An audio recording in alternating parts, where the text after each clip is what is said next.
はようございますさっき娘がね、今日本屋さんに行ってきて、で買ってた本を読んでたのね。で彼女は今ラッキー占いとかさ、そういうのめちゃくちゃ好きなわけで、ラッキーカラーとかラッキースイーツとかね。そしたらそれを読んでて、ママ我が家はみんな火、水とか土とか火とかさ、火の性質だよっつっててさ、ああそうなんだへえなんて言ってたの。そしたらこれは早速やってみなきゃって本をパタッと置いて、なんか紙持って色鉛筆持って書いて、でパシャってなんかやってるので、妹になんか呼ばれても、ちょっと待って今大事なことやってるっつって言ってさ、何やってんだろうなと思ってたんだけど、そのままにしてたらさ、ママできた見てっつってさ見せてくれたのが iPad の待ち受け画面を自分の描いたろうそくの絵にしてるのね。でこの本にろうそくの絵を待ち受けにするといいって、そうすると嬉しいことが起こるって書いてあったからやってみたのって言ってたの。でそれ見てさ、いいねって、そういう風にさこれやるといいんだってって言ったら、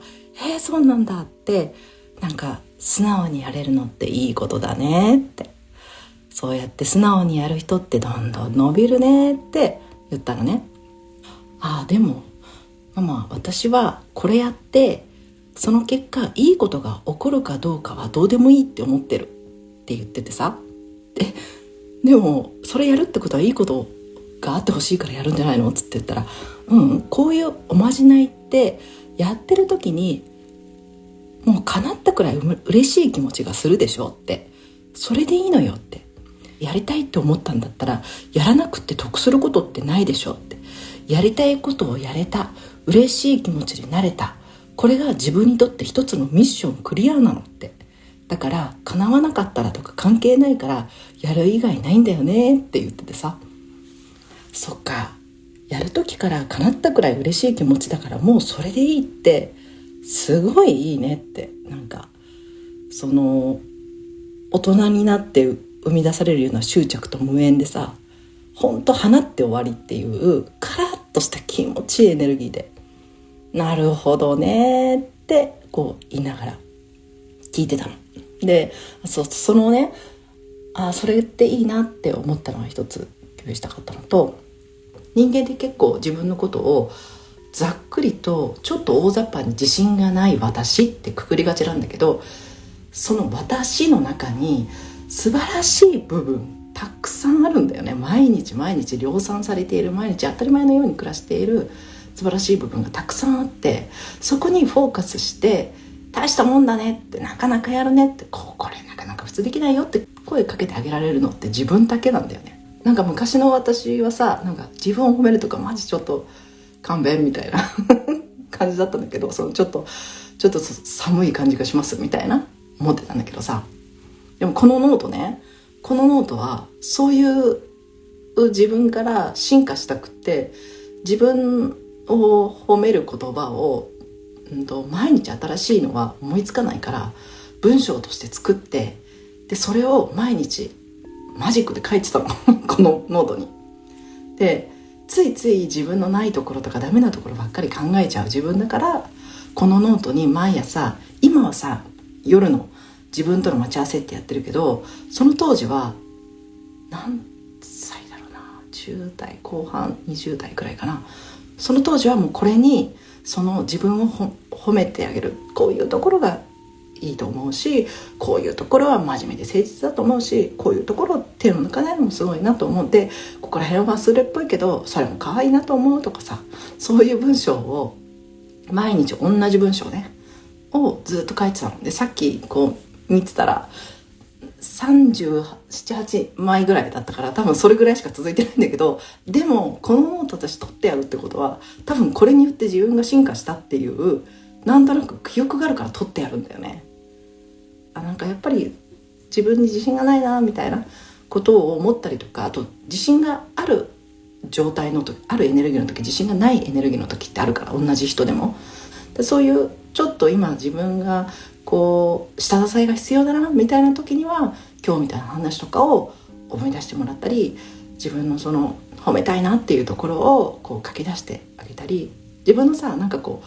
声かけで褒めるって結構忘れちゃうじゃない。だからその波動域を思い出すためにこういうノートを作ったりみたいなのも一つの工夫でいいかなと思うので、ランチ会でもちょっとその話をした時に、自分を褒める意味がわからないっていうさ参加者の方がいてさ、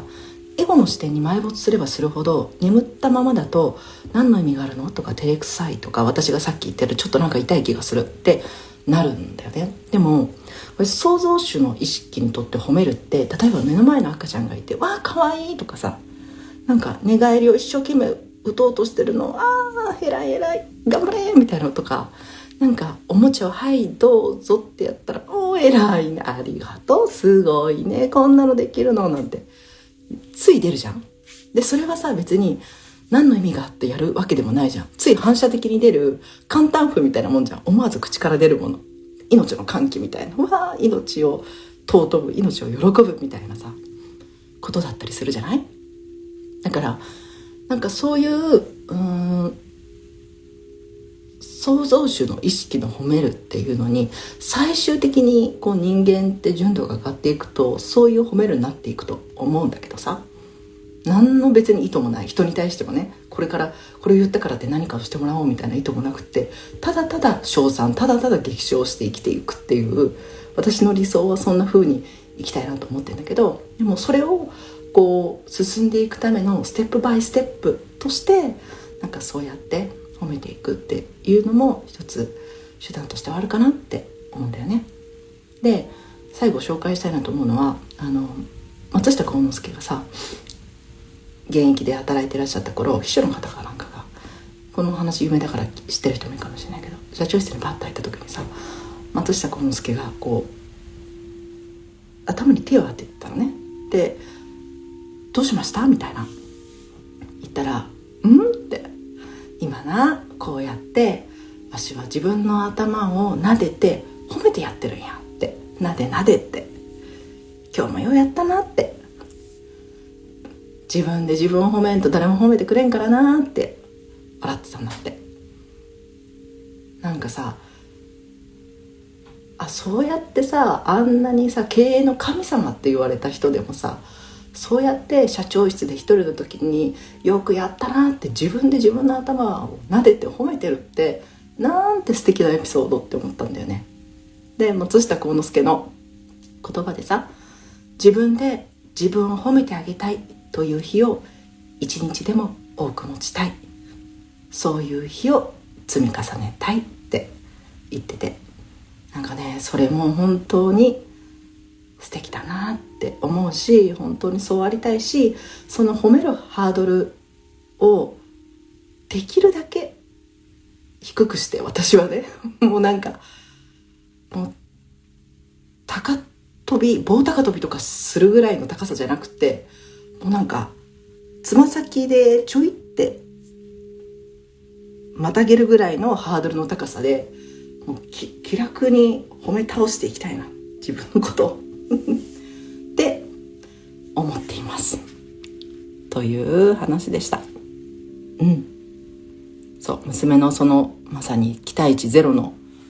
話放っただけで終わりで、これでいいんだよママ叶わなくっていいからっていうおまじないの話と、自分で自分を褒めていこうっていうね、自信がないは幻だから、比較に眠った時にかかる幻だから自信がないなって思った時に思い出して